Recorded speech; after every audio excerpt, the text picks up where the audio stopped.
Welcome back to Copper Star Precision, the channel dedicated to getting you more points at your competitive shooting matches. Today we're continuing to go over the NRL22 Course of Fire for May. First match of the season, pretty standard, very great layout Course of Fire to really get started at the NRL season. This is very characteristic of what NRL22 is all about. We have all the standard props, pretty generous target sizes. And this is stage 3, tank trap stage. We frequently see the tank trap, probably once a month. So great to get some practice on the tank trap. Let's talk about stage 3, ready, set, shoot. Stage description is as follows. On the start signal, you can take a position on one of the 3 tank trap tips and engage the targets from near to far with 1 shot each. You must move after 3 shots. The final 3 shots must be shot from the center of the tank trap. No tank trap tip can be reused, and the important restriction, no dialing, only magnification and parallax may be adjusted. So here we have to use holdovers, right? So if you watch my last video on the ladder stage, talking about why practicing holdovers is important, well, here's a stage where you have to use holdovers, so you have to know what you're doing. It is also a 12-round stage, so if you don't have extended magazines or magazines that hold over 12 rounds, you will have to incorporate a mag change, and we'll talk about kind of where is the most opportune place to do that.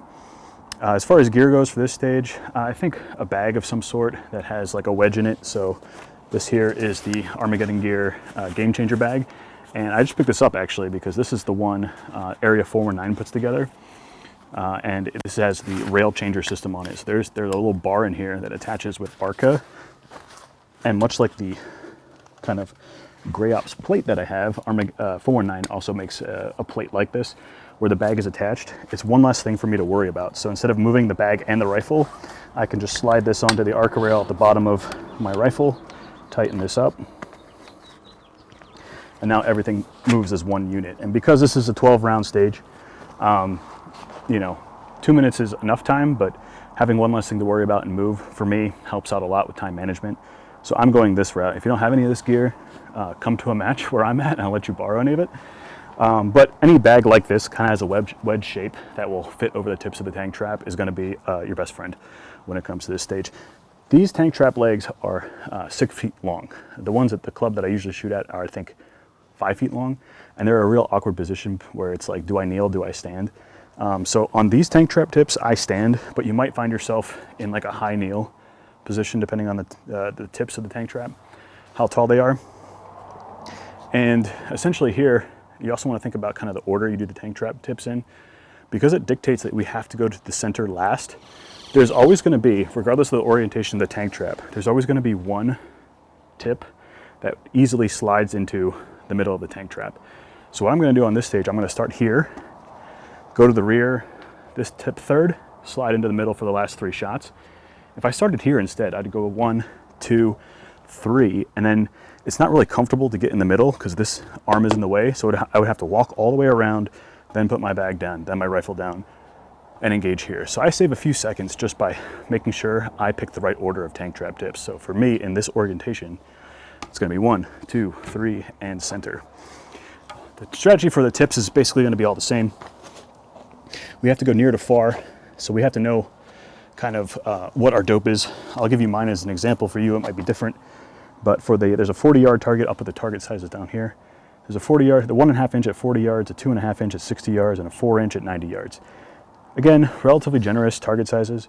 And my dope for the following is down 2/10, 0.27, so let's call that 0.3 mils, and then 1.36, so let's just call that, 1.3, 1.4. And because that 4 inch is relatively large, I can kind of fudge the numbers there. So kind of calculate your basic dope before you go to the match and kind of have a game plan of what you might do for your holdovers because we can't dial. For me, the numbers kind of made sense. So if I dial for the first target, which is down 2/10, the difference between 2/10, down 2/10, and 3/10, which is the second target, is exactly 0.5, which is great because I have a 1/2 mil hash mark in my scope. The difference between down 2/10 and 1.4, which is the far target, is 1.6 mils, but I'm just going to call that 1.5. The target is large enough that 1/10 isn't going to make or break a huge difference. So it works out that if I dial 2/10, down 2/10 first, my first hold is straight up, my second one lands on a hash mark at 1/2 mil, and my third target lands on another hash mark at 1.5 mils, and that's what I'm going with. Because I can't dial, I want nice, easy indications. I don't want to be trying to like put the target floating somewhere on my reticle that doesn't have a hash mark. So I'm aiming for hash marks. So if you can find some combination, maybe you have to dial for the second target and your first target is, you know, minus 0.5 or minus 1 or something like that. So play around with the numbers and try and find something that like ends up on half or whole hash marks, or if you have a more graduated reticle in your scope, you can accommodate that way. So anyway, so first target straight up, second target is hold a half, third target is hold 1.5 for me, and when the timer goes off, like I said, I can move the entire rifle and the bag at the same time. I'm still using this hand to kind of like stabilize the rifle and the bag. Come into the rifle, find target 1, engage, find target 2, hold 0.5 mil, engage, find target 3, hold 1.5 mils and engage that target.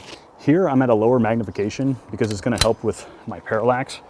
So here I'm setting my parallax probably to the middle target, around 60 yards, but a lower magnification will help keep more of the targets in focus, because I don't want to be dialing parallax on the clock. It's a 12 round stage and 120 seconds. So you figure 10 seconds per shot, and you have to incorporate the movements in there, 4 movements around the tank trap. But anyway, so low magnification helps parallax. Get settled on the next part of the tank trap, find the targets, engage 3 times. I can just, again, move this whole thing at once. I'm not fumbling with bags. Get nice and settled in here. When I'm leaning into the target, again, just like the ladder stage on the standing parts, legs are straight, head down. And if you're having trouble finding targets, I'm already on pretty wide magnification, but if you're still target hunting, most of these targets you can see with your naked eye. So I'm looking at the target and I'm following the line from the target kind of to the tip of my barrel, to the top of my scope, to my turret, to the eyepiece. And I mean, practice that at home where your target, put a sticker on the wall with an unloaded gun, of course, find a barricade, right? And you can even tilt your rifle a little up at the beginning to practice this. Target, tip, and then you kind of bring it up in a straight line. So scope, elevation, turret, and I'm down on the eyepiece, and you should have the target in your sights. So anyway, now back down here. Now this is where things get a little challenging. Depending on how the tank trap is set up, if you're a right-handed shooter, it might be difficult to manipulate this bolt. So you kind of have to take that into account. So here, I'm taking a kneeling position, need to get down on the rifle, on target, and there's not a lot of clearance here with my hand. So just be mindful of that. So instead of, I might normally the bolt knob like this and put it forward. I may not have time to put my whole fist in here, right? So come up with other creative bolt manipulations techniques. So what I found that gives like the most space is kind of use like a blade technique with your hand. Use your thumb to push it forward and bring it down like this. In tight spaces, that really helps. I know a lot of other people take their thumb and they actually kind of push down on the back of the bolt and then come down with like a finger like that. So just think about, you know, here you might have some interference here with the third tank trap leg. So here, instead of my normal like grab, I'm gonna just come up with my thumb, keeping my hand as flat to the gun as possible to save as much space and engage 3 targets that way, depending on the position. So all in all, pretty straightforward stage. We encountered the tank trap a lot. The challenge on this stage is obviously, you know, knowing your holdovers and what you need to hold. And the movement shouldn't be too bad, but just getting on target, making sure you're going near to far each time, and like I said, remembering those holdovers, not touching the elevation dial. I hope these tips and tricks helped. As always, if you like these videos, comment button down below, like the video. Don't forget to subscribe to the channel. Until I see you next time, score more points.